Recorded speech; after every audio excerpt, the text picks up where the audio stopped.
Friday, firearms technology and the gun industry. On Friday's show, it's not just the new gizmo or latest model. We talk about companies, the industry, where we came from, and what's next in materials, technology, and design. GearWebsites.com is your source for firearms-based playing cards and books. We also have mugs, shirts, and posters with designs that we've made live. Of course, we have patches. Every Friday is Free Patch Friday. We appreciate your support. Thank you for shopping at GearWebsites.com.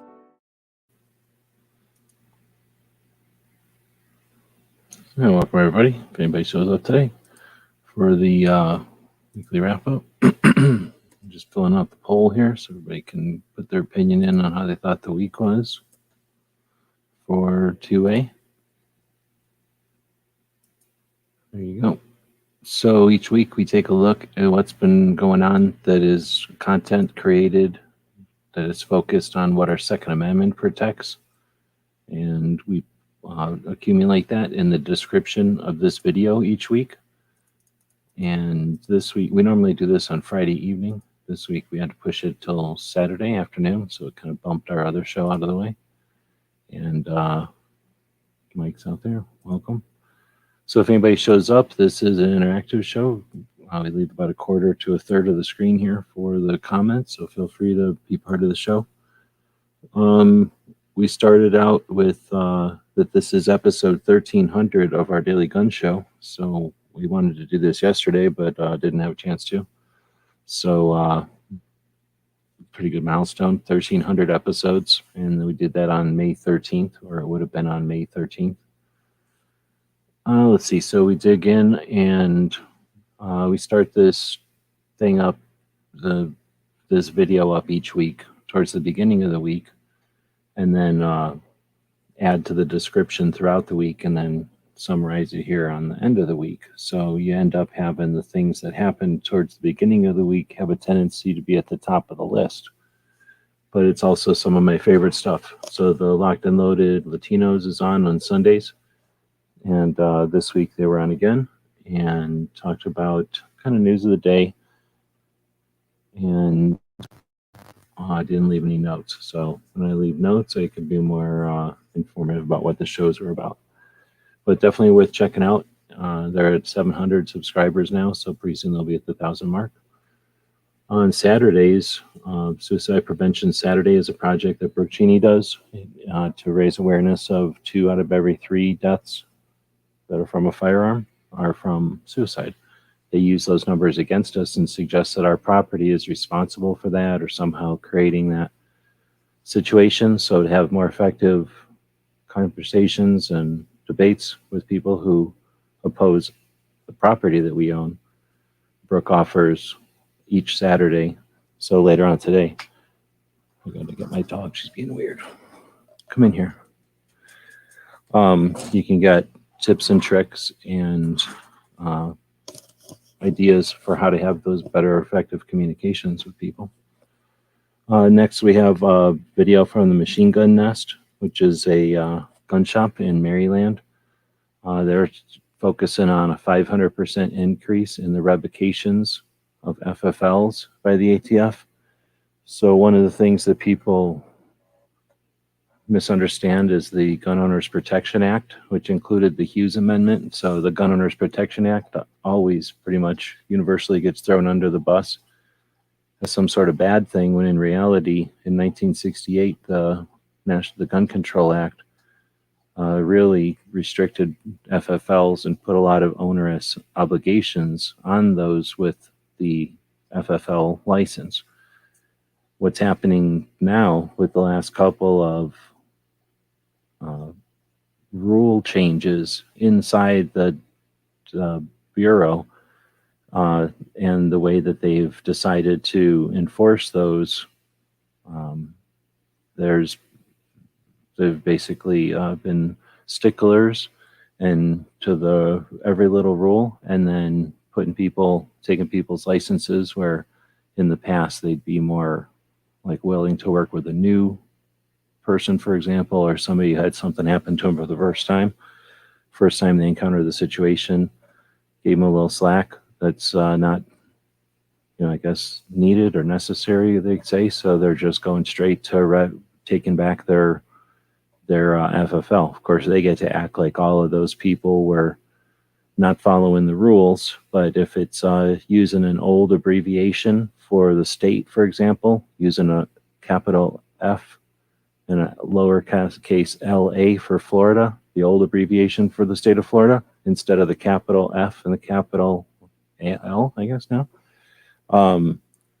that's technically an error. And if a gun shop was allowing people, some old guy or some dimwit, to use an old-fashioned abbreviation for something or some common misspelling or something, and none of their auditors ever caught them or bothered them about that, but now today with this new interpretation of the rules,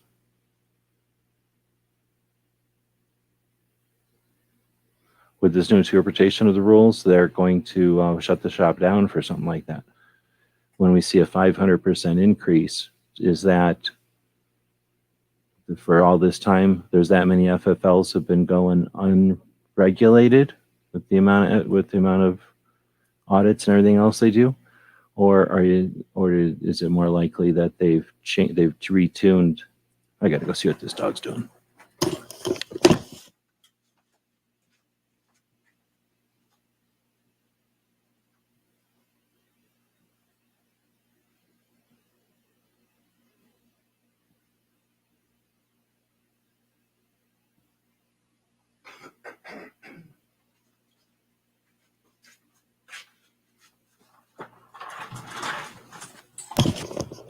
I think she's just licking her foot really loud. Yep, thanks. So, 500% increase, probably indicative of them retuning their enforcement policies or something. All right, next up was we get light overheat with Professor Yamane. So this is his 16-minute presentation that he did to the brain nerds or whatever that he did this. He's been talking about in other videos.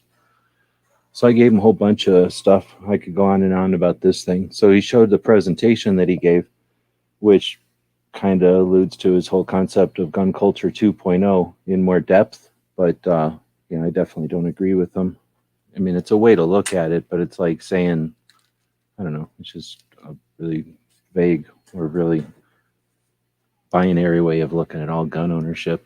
And I think it leads it's a bad optic. It suggests that gun owners are idiots or stupid or something, and that we just barely change. I don't know what it's supposed to do, but it definitely doesn't seem legit. And I don't think it's intentional, but it's not representative of the real gun culture. I think we'd probably be on gun culture 3 or 4, maybe 5 or 6 by now, if you really looked at it. Anyway, so then we get into tip of the spear. What is this? Gun for hire range is one of the ranges that works with the 2A4E diversity shoot project out in New Jersey. And this is a gun shop that's about an hour from New York City, and it's got 4 ranges with 44 bays. I don't know, they call them ports there, with hospitality, and then 6-star gun range. So the NSSF ranges, I think it's NSSF, with stars, and there's only a couple of 6 stars. Most of them have 5 stars if they're doing everything right. 6 stars is when they go above and beyond. And then in this video, I think he talks about how this, once they're upstairs or something's finished, that they'll be the largest indoor gun shop in the country. So I find that very hard to believe, since I've been paying attention to that for a while, but we'll certainly change the metrics or whatever once we get their final numbers, how big the place is going to be. But either way, it's a big accomplishment to have such a resource so close to New York, with rentals and friendly folks to introduce people from New York who might be curious about firearms, real information about firearms. All right, so next we get the Reload. We recently joined their project, $10 a month. So they're researchers, and they do this hour-long podcast once a week. And this week they had on Lara Smith from Liberal Gun Club. And it's interesting. I'm not a big fan of the club. Lara's nice, and I think she has good intent. But it's a large club, and I think I learned a little bit more about their concept in that they're a larger organization with sub-organizations, I guess.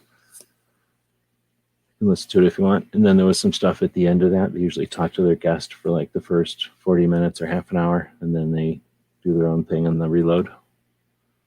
Then you had armed attorneys, lawyers out of Texas, who were talking about if you should get a firearm, an NFA Trust. So NFA Trusts, like they start out their video, have changed. So they have evolved, I should say. They continue to evolve. They've never been stagnant. They were stagnant for a little while, and then they started to change, and they've just been changing all the time. So most recently, the biggest changes were, I forget who, and nobody pays attention to this, but it was a big one, to treat the NFA trusts, each individual on it, as an individual and not the trust as the individual. And that's lame, because now if you've got a bunch of people with the trust, in order to have access or inheritance, every time you add something, literally every time you add something to the trust, you got to send in all that crap. And that means fingerprints and background checks on everybody in the trust. So it's onerous, and it's not necessary, and it's not saving nothing, and it's just costing taxpayer money, but it's one of those things that aren't being focused on. So I think their suggestion was to still get the trust because they're lawyers and they understand the advantages of having a trust, at least if you're going to plan on giving your guns to somebody when you're dead. If that's not a factor, then I guess you don't have to bother with it. Then you get to Cape GunWorks, who is a gun shop in Stoneway. Just told me what the Cape of Massachusetts in, but it's in the Cape. And this was like a 2-hour stream of their radio show. So the radio show goes out, oh man, I don't even know, one day, and on Saturday it gets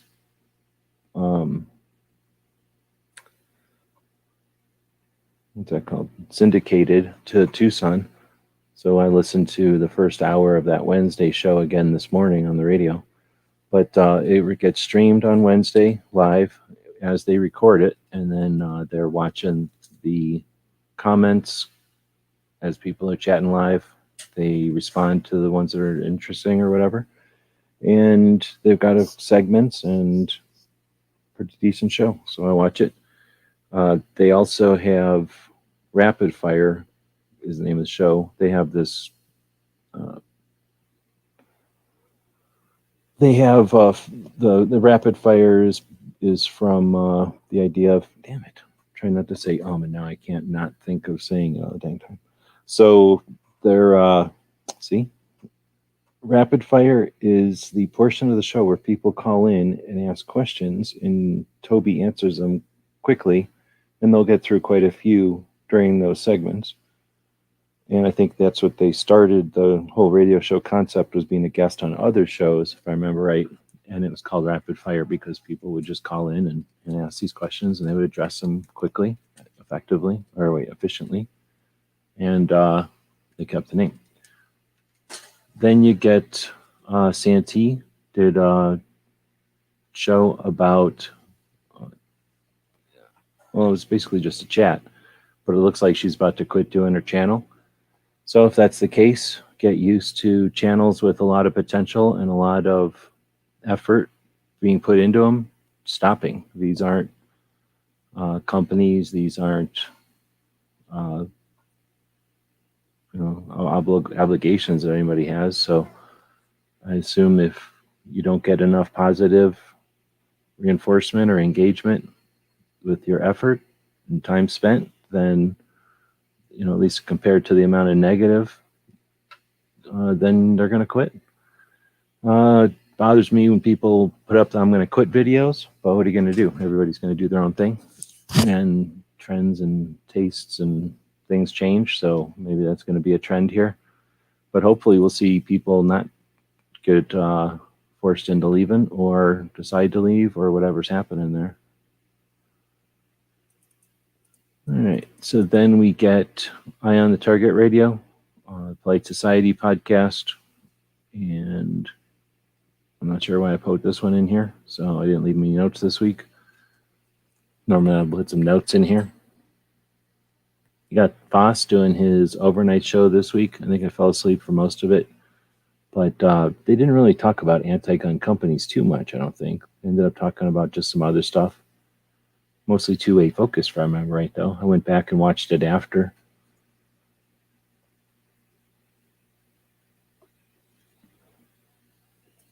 Yeah, I saw that. Reloading the XP100 221 Remington Fireball. So the Williams Family Museum, big fan of that channel. They're almost up to 1,000 subs. Look at that. They're up to 895 subs already. So soon, hopefully, we can do 1,000-ing of the Williams Family Museum. The Reloading XP100. That's a weird. See, I'm saying all the time now. That's a kind of a crazy-looking pistol from back in the day for shooting long range, and he was talking about how to reload it. And in the process, a bunch of different tips and tricks and stories. Pretty cool video. I don't really like reloading all that much anymore. To me, it's a chore. I don't like talking about vacuuming or doing dusting or reloading. It's just all chores to me. I don't get fascinated. I'm not into the intricacies of it. This, though, was pretty interesting. I'd never touched 221 Remington. I might own one in the collection, but never reloaded for it. It's way too much effort. You have to do all kinds of stuff to it. And he does it all with hand presses and stuff. So he's mostly just telling stories and talking about things. It's pretty neat. Let's see. Then Jaeger's channel had on the Tactical Medic, sort of an introduction to the Tactical Medic, which was pretty awesome because they have been around here. They're in Arizona, and they used to be. What's the name of that company? Cav Arms. So Cav Arms went out of business because the ATF went after them, and then they broke up or whatever because they had to, and then Tactical Medic. Came from that, or it's one of the things that came from that, I guess you could say. And dude was on Jaeger's channel talking about that whole story, which was maybe mildly interesting to regular people, but to me, who lived down here and went to most of the classes, not most, but a chunk of the classes that they're talking about, they had talked about this orange Pelican case that was always brought out to be basically in case of emergency, right? And I just assumed somebody who was some sort of military paramedic type of job or something had put that thing together. And I mean, that's kind of the story, but you hear the whole story on this show. That also is an excuse to put a link to the Tactical Medic store over here. And they talk about how the whole thing came to be. So there's training, and then there's awareness of medical, and they don't necessarily go hand in hand, but they intertwine a little bit. Everybody who is in any kind of real deal learns just as much. Well, they learn some medical. Anytime you're going to learn fighting, you're going to learn some medical. So everybody knows it's there. How much they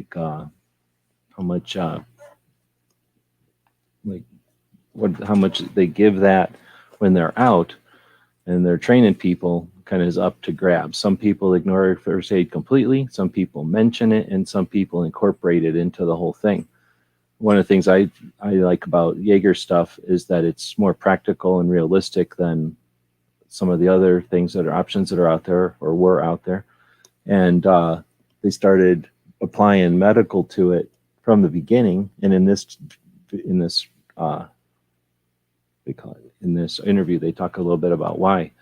So, and it's neat because that was, I guess it's debatable because somebody could go around and say something else, I guess. But according to these guys in the interview, the IFAK or the blowout kit, the little pocket-sized trauma kit, not first aid kit, but a blowout kit. Like, let's stop a bullet wound, let's stop a puncture that's going to kill you, basically.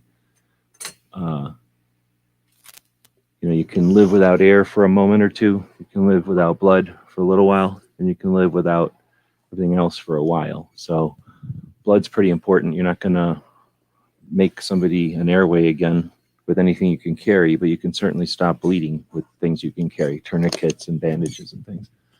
And then after time and experience, you can make the most use possible out of the equipment that you carry, usually a tourniquet and some sort of bandage. Knowing how to apply a bandage, for example, is a big difference between looking at it and saving somebody's life. So some people can own the thing and figure they're going to magically spring to knowledge and figure it out, or pass it off to somebody who's going to do it, which is fine because you can do both of those, I guess.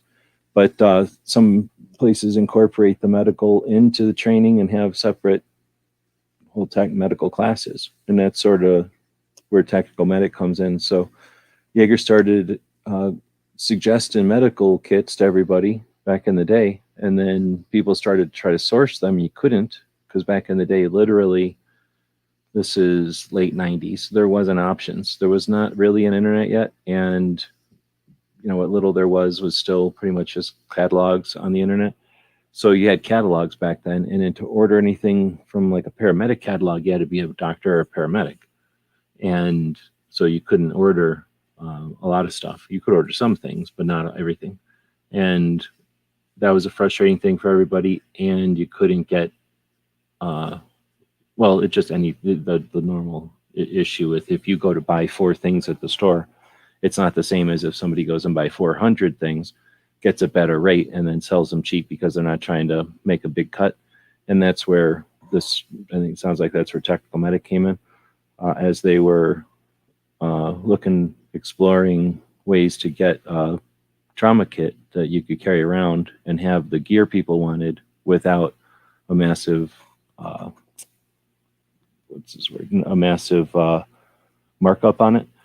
They just figured out to work with H&H, which is a company that supplies stuff, and H&H just started to build Jaeger's kit, his ultimate kit for him, and they put it all together for him so that Jaeger can just sell that kit. H&H will sell the kit to Jaeger, but I don't think anybody else, and then the Tactical Medic can sell it. But that way people could get the stuff they wanted at that bulk price without having to, or just without having to buy it a la carte. And then it's sort of the Tactical Medic came from there. He goes to gun shows and sets up. So actually it'd be pretty cool to talk to, because he goes to way more gun shows than me. He goes to gun shows for a living, and he's cavalry, so he's different outlook on life. And he's older than me, I think. So anyway, there was a interesting video to see some old, some history of old stuff that I hadn't thought about in a long time, and then an excuse to chat about their store. So then when I was up in Phoenix this week, I went by the store and grabbed a bunch of stuff. So I did go by, and because this was on my mind, I was like, oh, hey, come already up here. Let's head over and check out the store. So I went over there and hung out for a little bit.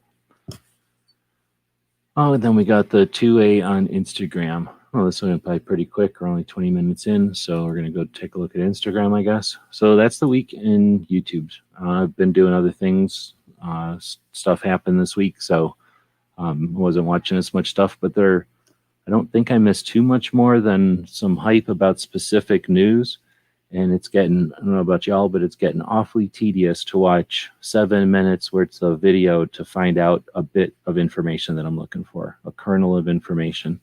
So I'm working really hard on trying to develop a scoreboard for 2A so we can just get the information without having to watch intros and talking about coffees and shirts or anything else. We can just get to the info, have the info out there. We can talk about it all we want after, but just have the info there. So I saw a lot of stuff going on about things. For example, the Machine Gun Nest, and their presentation wasn't too bad. I think it's like 4 or 5 minutes only, 2 minutes and 48 seconds. So they definitely get the information across in a relatively quick amount of time.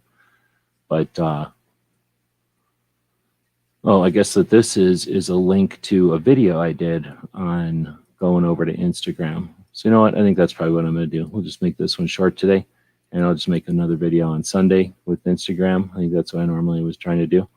So appreciate everybody being flexible with moving everything around this week. It looks like we got 6 votes in. A couple people said it was good, bad, or okay. And then 3 people said it was a great week. So it's good to hear.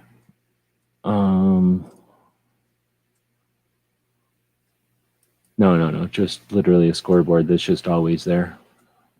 13 more, 100 more to go. Hopefully more than that.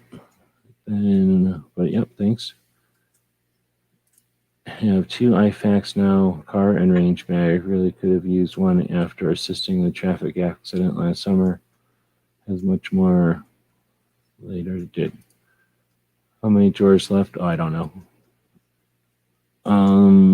Not too many. That series is probably winding up. All right. Well, with that, thanks everybody for showing up, and yeah, stay tuned for more. And I guess we'll run out of here with another commercial for the store. Thanks to the people that bought stuff over at the store last week. Planned on doing a big deal, and things happened. So we'll probably shift that big deal to next week. Where'd my stuff go? Here we go. GearWebsites.com is your source for firearms-based playing cards and books. We also have mugs, shirts, and posters with designs that we've made live. Of course, we have patches. Every Friday is Free Patch Friday. We appreciate your support. Thank you for shopping at GearWebsites.com.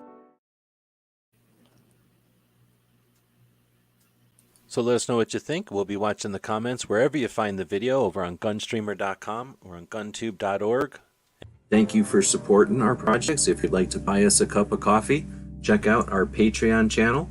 The guys and gals of GunWebsites.com encourages you to take a CCW class every year, practice at least once a month, and carry every day.